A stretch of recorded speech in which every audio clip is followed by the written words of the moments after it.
Welcome back to Dronacharya IAS YouTube channel. I'm Dr. Daman Benipal, and once again in this video lecture we'll be discussing the daily current analysis.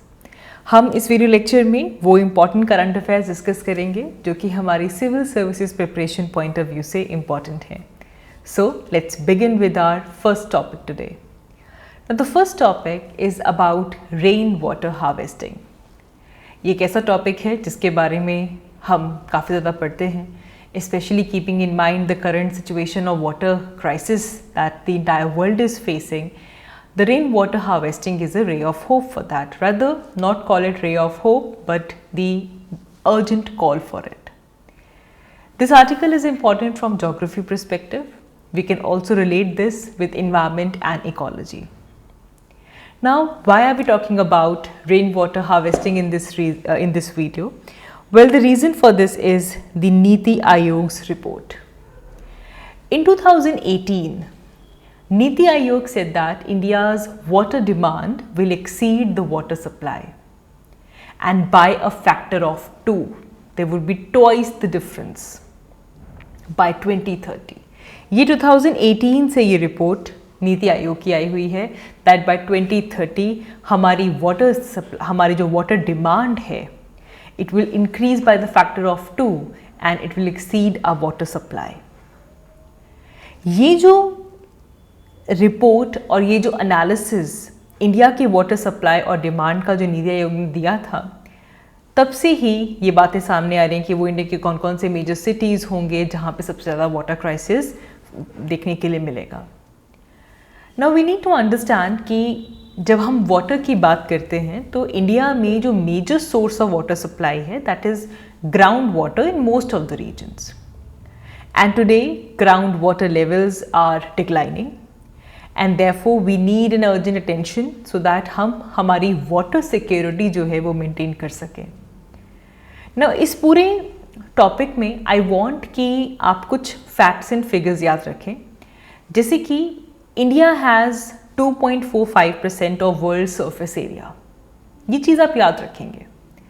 हम कहते हैं हमेशा चीज़ों को समझिए, हम कहते हैं कि इंडिया के पास 2% लैंड है वर्ल्ड वाइड. हमारे पास 2% लैंड इंडिया ऑक्यूपाई करता है, but try to be more precise it is 2.45%. ठीक है जी, 2.45% वर्ल्ड के total surface area India cover करता है और इंडिया में 4% वर्ल्ड के वाटर रिसोर्सेज प्रेजेंट हैं. You just can not go wrong with this statement which shows you the picture कि हमारे पास कितना लैंड एरिया है और कितने वाटर रिसोर्सेज हैं.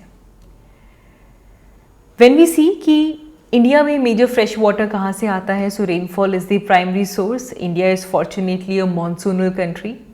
हमें एक अच्छी मॉनसूनल रेनफॉल देखने के लिए मिलती है and therefore rainfall is the primary source. And India receives the second most amount of rainfall if you talk about the size of our country. Rainfall तकरीबन हर साल 46 इंचेस की रेनफॉल इंडिया रिसीव करता है. मिलीमीटर्स में देखें तो it is 1170 millimetres, 4000 cubic kilometres of rainfall. So if you see, हमारे पास जो रेनफॉल है वो अबंडेंटली हो रही है, but we are still facing the water crisis. We still don't have water security. The reason being we are not harvesting the rain water. Because of urbanization, the major areas, they are full of concrete. The percolation of the rainwater has decreased. Roads बन चुकी हैं, concrete की surfaces बन चुकी हैं, buildings बन चुके हैं, घर बन चुके हैं. जहाँ पे जो पानी ज़मीन में जाना था, जो आपके ग्राउंड ने सोक करना था, वो सोक नहीं हो पा रहा है, वो आर्टिफिशियल ड्रेनेज सिस्टम के अंदर जाकर रिमूव हो रहा है. So therefore we need to make an extra effort. We have to be very conscious when it comes to rainwater harvesting. हम सबको पता है रेन वाटर हार्वेस्टिंग क्या है, छोटे क्लासेस से हम इसको पढ़ते हुए आ रहे हैं, but now it is time to actually implement this idea. Rain water harvesting is about how to collect and store the rain water. And यहाँ पे वाटर को कलेक्ट करने के लिए, वाटर को स्टोर करने के लिए एक पूरा आर्टिफिशियली डिज़ाइंड सिस्टम तैयार किया जाता है. जिसमें एक कैचमेंट एरिया होगा जहाँ पे जो वाटर है उसे कलेक्ट किया जाएगा, स्टोर किया जाएगा, that will be the catchment. फिर एक कन्वीनियंस सिस्टम होगा जहाँ पे जो ट्रांसपोर्टेड वाटर है उसे ट्रांसपोर्ट किया जाएगा। जो आपने स्टोर कर लिया है, you have to transport that harvested water and specially to that area जहाँ पे आपने उसको रिचार्ज करना है। तो सपोज हमारे पास ये कोई बिल्डिंग की छत है, इसके ऊपर रेनफॉल हुई, आपने इस वाटर को स्टोर किया, लेकिन अल्टीमेटली जहाँ पे आपने इसको ग्राउंड वाटर में इंट्रोड्यूस करना है, you have to transport it to that site. It is use to flush out the first spell of rain, कहते हैं फ्लश, एंड फिल्टर लगाते हैं ताकि कोई भी पोल्यूटेंट्स हैं वो रिमूव हो जाएं, एंड टैंक्स और जो आपके बाकी रिचार्ज स्ट्रक्चर्स हैं उनको भी फिल किया जा सकता है using fresh water. So mainly when you talk about rain water harvesting, you are collecting the water, you are transporting it, you are using it efficiently, and ये कोई न्यू टेक्निक नहीं है। We have traditional techniques for water harvesting. Often span into a long distances, 10-10 kilometre लंबे कुल हुआ करते थे in around the centuries, and they are still present in Jammu and Himachal Pradesh. जो माउंटेनियस एरियाज हैं वहाँ पे आपको कुल्स मिलते हैं जहाँ पे रेन वाटर को कलेक्ट किया जाता है और वहाँ से यूज़ किया जाता है।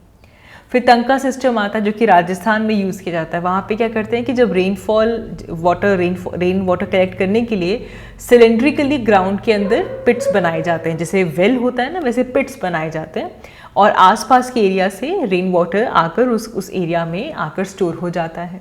ये राजस्थान वाले एरिया में ऐसा किया जाता था। Then we have विरधास।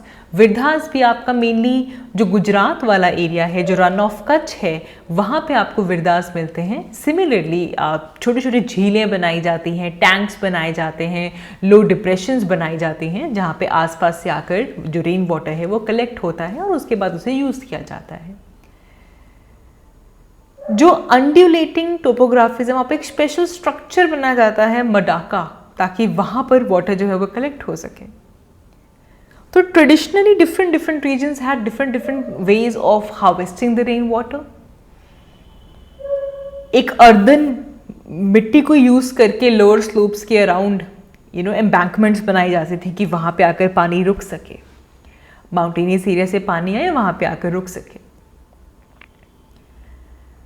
Bamboo drip irrigation north east में आज भी यूज़ की जाती है। बैम्बू को यूज़ करते हैं और बैम्बू में से वाटर को भेजते हैं और फील्ड्स में वो ड्रॉप करके ड्रिप इरिगेशन के जैसे वाटर सप्लाई करते हैं। तो that shows the efficiency the way they are using the water.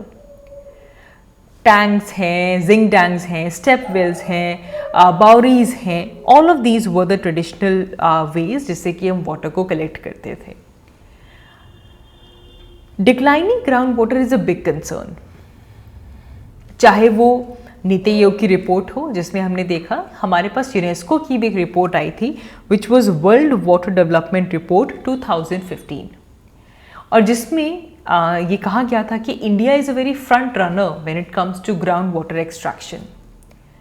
Ground water extraction में इंडिया सबसे आगे है, और इसीलिए इंडिया के कुछ ऐसे एरियाज़ हैं जहाँ पे जो आपका वाटर टेबल है वो काफ़ी रैपिडली डिक्रीज हो रहा है, जो लेवल है it is going down, and the major reason is over exploitation. Water की ओवर एक्सप्लॉयटेशन हो रही है, प्रॉपर मैनेजमेंट नहीं हो पा रही है वाटर रिसोर्सेज की, plus there is climate change impact. पहले के कंपैरिजन में जो रेनफॉल पैटर्न है वो चेंज हो रहा है। The severity of the monsoonal rainfall in some areas it is increasing, in some areas it is decreasing. So climate change is a big impact to that. And if we talk about today's situation, so there are so many metropolitan cities जहाँ पे आज से ही जो water demand है वो काफ़ी बढ़ चुकी है, because यहाँ पे population density बहुत ज़्यादा है। Population density ज़्यादा होने की वजह से water demand ज़्यादा है, लेकिन उतने water resources present नहीं हैं। Delhi has a water supply of approximately 930 million gallons a day, but the demand is of actually 1380 million gallons a day. तो already demand के comparison में supply कम जा रही है, and इसे लेकर even Delhi Jal Board is planning that they will meet this growing demand through ground water sources. तो भाई इससे तो ग्राउंड वाटर की और एक्सप्लॉयटेशन होगी। तो ऐसे में we have to take some measures जिससे कि हम ग्राउंड वाटर की डिप्लीशन को रिड्यूस कर सकें। And government is taking some steps. We need to improve our access to water, and for this government is given a special focus that we should implement source sustainability measures. जो source है वहीं से sustainability measures को हमें adapt करना होगा, जिस तरह you have to recharge and reuse through grey water management. अब देखो ग्रे वाटर मैनेजमेंट क्या है, आप इन्वायरमेंट में इसके बारे में पढ़ते हैं। यूजुअली इन्वायरमेंट में ये इसे एज अ मेटाफर यूज़ किया जाता है, ग्रीन एंड ग्रे इंफ्रास्ट्रक्चर और सो। ग्रे इज़ आर्टिफिशियल आप पाइप्स डालिए, आप आर्टिफिशियल ड्रेनेज सिस्टम बनाइए, बट वाटर को रिचार्ज करें, वाटर को यूज़ करें। जो चीज़ नेचुरली होती है उसके लिए टर्म यूज़ की जाती है ग्रीन। जैसे कि कहीं पे आपने कोई वेटलैंड छोड़ दिया है, कोई स्पॉन्ज बना दिया है जहाँ पे वाटर एब्जॉर्ब हो रहा है, so that is green water management. But अगर आप आर्टिफिशियल तरीके से कि भाई प्रॉपर पाइपलाइंस हो, प्रॉपर ड्रेनेज सिस्टम हो, कि एक जगह पे वाटर स्टोर हो रहा है, रिचार्ज हो रहा है, रीयूज़ हो रहा है, हमें उसके ऊपर ध्यान देना होगा along with water conservation. And you can not neglect rain water harvesting here. And there is a very good campaign for this as well. Catch the rain where it falls, when it falls. Incredible campaign. And this basically aims that we create appropriate rainwater harvesting structures to catch the rain, where it falls and when it falls. There are some other schemes also, अटल भूजल scheme, जिसमें जो एक्यूफायर mapping की जा रही है और उन्हें वहाँ पे आर्टिफिशियल रिजर्वायर्स बनाए जाएंगे, रेन वाटर हार्वेस्टिंग स्ट्रक्चर्स बनाए जाएंगे ताकि उन एक्यूफायर्स को आप रिचार्ज कर पाएँ। सो इन मैपिंग टेक्नोलॉजी से, इन टेक्निक से हम हाइड्रोजियोलॉजी को समझ पाएंगे। We can see where the source water is available, and then the story does not end there, then we have to focus on the sustainable use of that water. So rainwater harvesting is very significant, just the way we talk about food security. See, you cannot ensure food security without water security. See, the modern hybrid crops, the fertilizers that we use, they depend upon continuous supply of water. And if you look at the situation of India, more than 60% of our net sown area is rain fed. And currently there is a rising cause of drought in the dry belt, तो जिससे कि जो food security है उसके लिए rain water harvesting ज़रूरी है. जितनी रेनफॉल हो रही है हमें उसे कंजर्व करना होगा, उसे हार्वेस्ट करना होगा. And India is very fortunate in this manner because 3/4 of the precipitation, जो इंडिया को टोटल प्रेसिपिटेशन एक साल में मिलती है, वो 4 महीनों में ही मानसून सीजन के फॉर्म में मिलती है. लेकिन प्रॉब्लम ये है कि हम उस रेनफॉल को यूज़ नहीं कर पाते, वो रन ऑफ के थ्रू या इवेपोरेशन के थ्रू वाटर हम लूज़ कर देते हैं. हमें यहीं पे चेक लगाना है, हमें उस वाटर लॉस को कंट्रोल करना है, and the answer is rain water harvesting. We sometimes see such images in which we see that dry areas में, hilly areas में women are going kilometers and kilometers in the remote areas to get the water. And the women, they face hardship to fetch the water. So this is the high time that we take efforts so that we can do better in terms of water security. So see, there is a need that we have to enhance our efforts so that we can reduce our dependency on groundwater. हमें water security को enhance करना होगा. जो भी हमारे पास natural या फिर जो भी कंस्ट्रक्टेड वाटर बॉडीज़ हैं उनको रिजुविनेट करो, रिचार्ज करो, ताकि वहाँ से हमारी वाटर डिमांड्स पूरी हो. जो वेस्ट वाटर है हमें उसको रिसाइकल करना होगा, रीयूज़ करना होगा, हमें उसे ट्रीट करना होगा through the local sewage treatment plants. We need to have a well designed rain water harvesting system, चाहे वो रेजिडेंशियल एरियाज़ हों, चाहे वो कमर्शियल एरियाज़ हों. This is the high time to have the rain water harvesting systems installed. And for this cannot happen without the cooperation of the central government and state government. And plus, we will need some stringent policies as well so that we can have a long-term and sustainable solution to this. We need an integrated water management plan, and local bodies have to play a very important role here because it has to be implemented at the local level. So the need of the hour is that we promote rainwater harvesting. We can use the traditional ecologically safe systems with the modern water harvesting techniques like percolation tanks, injection wells. कहीं पे आप subsurface barrier लगा रहे हैं. We'll have to rejuvenate our depleted water resources. And just by using traditional method, it is not enough. जो हमने अब ऊपर बात की, we have to combine it with today's technology as well. So if we can recharge our water resources, if we can, do this, this can be the answer to our water crisis situation, right? So that was about rainwater harvesting. Next article that we have is important from geography perspective, or we can also relate it to science and tech mainly. Here we're going to talk about the Deinococcus radiodurans. It's a bacterium. The Conan the bacterium, ये दोनों नाम है इसके, Deinococcus radiodurans और the Conan the bacterium. अब इसे हमने geography यहाँ पे क्यों लिखा है, बात तो मैम बैक्टीरिया की हो रही है, इसको आप ज्योग्राफी से भी रिलेट कर सकते हो और मेनली साइंस एंड टेक से भी रिलेट कर सकते हो. The reason being, researchers they have simulated the harsh ionizing radiation on the Mars, and they have found out that there is an ancient bacteria that can survive on the surface of the Mars. Mars पे जो ionising radiations थी उनको study किया गया और देखा गया कि एक एंशिएंट बैक्टीरिया है जो वहाँ पे सर्वाइव कर सकता है. There is a bacteria that can survive around 280 million years अगर उसको वहाँ पे बरी कर दिया जाए तो. So this shows that there could be still dormant and buried below the Mars surface. वो एंशिएंट बैक्टीरिया हो सकता है कि आज भी मार्स की सरफेस के नीचे डॉर्मेंट हो, बरिड हो. कौन सा बैक्टीरिया है ये? The answer is Deinococcus radiodurans. That is the answer. It is a terrestrial microorganism. और अब ये स्टडी कह रहे हैं that this microorganism can survive on Mars. Deinococcus radiodurans. He is basically well suited to live on such planet. और researchers ने इसको nickname दे दिया है Conan the bacterium because they have this ability that they can survive to such a great amount of radiation when they are in frozen form. So it basically means that scientists can find this bacteria or the remains of this bacteria when the first sample from the Mars come. जैसे Mars से कोई sample आता है तो हमें उसमें से ये बैक्टीरिया मिल सकता है. And this finding is big because to understand कि मार्स पे कोई लाइफ फॉर्म एग्जिस्ट करता है या नहीं.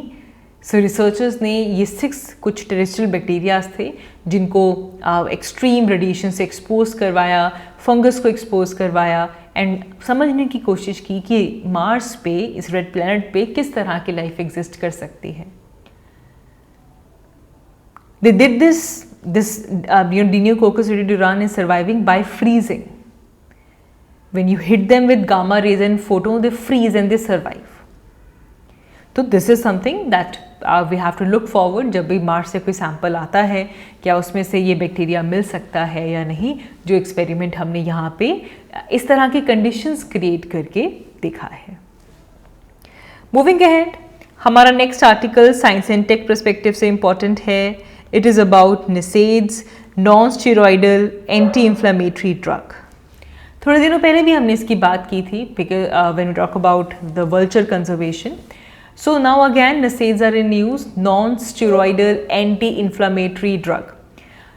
So now the Indian Veterinary Research Institute, they have demanded कि इंडिया में कैटल्स में एसिलोफेनैक भी यूज़ ना किया जाए, एसिलोफेनैक को बैन किया जाए for the use in kettles, because नई स्टडी ने ये दिखाई है कि इसके जो ड्रग मेटाबोलाइट्स हैं they ultimately turn into diclofenac in the water buffaloes and it does in cows as well. तो एसिलोफेनैक को भी बैन किया जाए because ultimately it metabolizes into diclofenac. So we all know that vultures are vanishing. There is high mortality of vultures. हमारी जो vulture population है ये decrease होती जा रही है. इसके मेजर कल्प्रिट्स के तौर पे डिक्लोफेनैक सबसे पहले सामने आता है. इसे बैन कर दिया जाता है for veterinary purpose and so that जो वल्चर पॉपुलेशन श्रिंक हो रही है उसे कंजर्व कर पाएँ. अब पता चला है कि जो एसिलोफेनैक है ये भी डिक्लोफेनैक में कन्वर्ट हो जाता है, सो इसे भी बैन करने की बात सामने आई है. There is one more thing which is nimesulide which is basically can lead to renal failure in vultures अगर आप इसे यूज़ करते हैं तो, और ketoprofen this can also lead to indigestion and can introduce some intoxicity. Some major fatal for. देखो diclofenac के बारे में सबको पता है, एसिलोफिलैक के बारे में पता चल गया क्योंकि अब इंडियन वेटनरी रिसर्च इंस्टीट्यूट ने डिमांड कर दिया कि इसको बैन किया जाए. आपको नाइमोसिलाइड के बारे में पता होना चाहिए और कीटोप्रोफिन के बारे में भी पता होना चाहिए. Make an edge. ठीक है जी. इंडिया में वल्चर्स के जो मेजर एरियाज़ हैं, राजस्थान में आपको वल्चर्स मिल जाते हैं, महाराष्ट्र के रायगढ़ में वल्चर्स हैं, but again there is vulture ross. Rajasthan का जो रायगढ़ है वहाँ पे सबसे ज़्यादा वल्चर रॉस हुआ था because of NSAIDs. The animals in cattles NSAIDs was used. So, very important, NSAIDs, non-steroidal anti-inflammatory drugs are major threat to our vultures. Diclofenac already banned, रह गए 3 ड्रग, एसिलोफेनैक, कीटोप्रोफिन एंड नाइमोसिलाइड. इनको एज एन ऑल्टरनेटिव इंट्रोड्यूस किया गया था कि भाई अगर डिक्लोफेनैक को बैन किया है तो आप इन ड्रग्स को एज एन ऑल्टरनेटिव यूज कर सकते हैं. बट कंटिन्यूसली इंडिया में वल्चर पॉपुलेशन जो है वो क्रैश कर रही है. लेटेस्ट वल्चर सेंसस जो कि बर्ड लाइफ इंटरनेशनल ने कंडक्ट किया था, अकॉर्डिंग टू इट 2003 में वल्चर पॉपुलेशन 40,000 के करीब थी इंडिया में, और 2015 में आते आते ये 18,600 समथिंग रह गई. We also have vulture conservation action plan जिसमें कि ये जो 3 ड्रग्स हैं इनके वेटनरी यूज़ को बैन करने की रिकमेंडेशन दी गई है. Here we also need to know that India is a signatory of CMS. What is CMS? Convention on Migratory Species. And there we have a multi-species action plan to conserve African and Eurasian vultures. और वहाँ पे भी नसेड्स को major threat declare किया गया है when it comes to the vultures. तो जो वल्चर एक्शन प्लान है वो कह रहे हैं कि भाई आप क्या यूज़ करेंगे, मिलॉक्सीकैम यूज़ कर सकते हैं इंस्टेड ऑफ डिक्लोफेनैक, और या फिर आप टॉल्फेनामिक एसिड यूज़ कर सकते हैं. That's a better option. But now अब हम एसिलोफेनैक को भी बैन करने वाले हैं. ये डिमांड रेज हुई है. इसे भी जब एनिमल्स ये जो सिंपल ड्रग है एसिलोफेनैक, जॉइंट पेन, कोई इन्फ्लामेशन है, रूमेटॉइड आर्थराइटिस है, मतलब बेसिकली जो जॉइंट पेन्स होते हैं उनकी ट्रीटमेंट के लिए इसे यूज़ किया जाता है. एंड इसका जो मेटाबोलाइट्स हैं वो अल्टीमेटली डिक्लोफेनैक में कन्वर्ट हो जाते हैं. देयरफॉर इसके बैन को भी डिमांड किया गया है. डिक्लोफेनैक ऑलरेडी बैंड है फॉर द वेटनरी यूज़. ठीक है, ये एंटी इन्फ्लेमेटरी ड्रग है जिसको वेटनरी पर्पज़ के लिए यूज़ नहीं किया जा सकता. And it was found that it is diclofenac which is responsible for dramatic decline. मतलब 99% जो वल्चर पॉपुलेशन डिक्लाइन हुआ था that was because of diclofenac. Right. So vulture conservation इस साल के लिए काफ़ी इंपॉर्टेंट हो जाता है. हमने थोड़े दिनों पहले ही वल्चर कंजर्वेशन को बहुत डिटेल में डिस्कस किया था. इंडिया में कौन कौन से अलग अलग वल्चर्स प्रेजेंट हैं वो सब हमने हमारी वीडियो में देखा था. So if you have missed you can check that video. You can follow videos regularly because now you would have seen कि जब आप कोई टॉपिक पहली बार पढ़ते हो तो नया लगता है, लेकिन जब आप देखते हो कि 1 महीने बाद 2 महीने बाद वो टॉपिक दोबारा रिपीट होता है, जैसे कि when we started up with this series, हम हर महीने की बिगनिंग में परचेजर्स मैनेजर इंडेक्स के बारे में बात करते हैं। क्यों? क्योंकि हर महीने की बिगनिंग में, मंथ की बिगनिंग में परचेजर मैनेजर्स इंडेक्स आता है, राइट? तो क्या हुआ, वो इंक्रीज़ हुआ कि डिक्रीज़ हुआ, कौन रिलीज़ करता है, कैसे इस इंडेक्स को कंपाइल किया जाता है, that remains same. Monetary policy committee हर बैठेगी, वो कमेटी क्या है क्या नहीं है वो सब हम कवर करेंगे, और वो बार बार रिपीट होगा, बट उस कमेटी ने उस टाइम पे क्या डिसीजन लिया, then we focus on that. So do follow the current affairs continuously, because now is the right time, because you will see that the topics are repeating and this is the high time to get serious for the examination, right? So I guess that is all for this video. Thank you so much for watching. I will see you all in my next one. Thank you.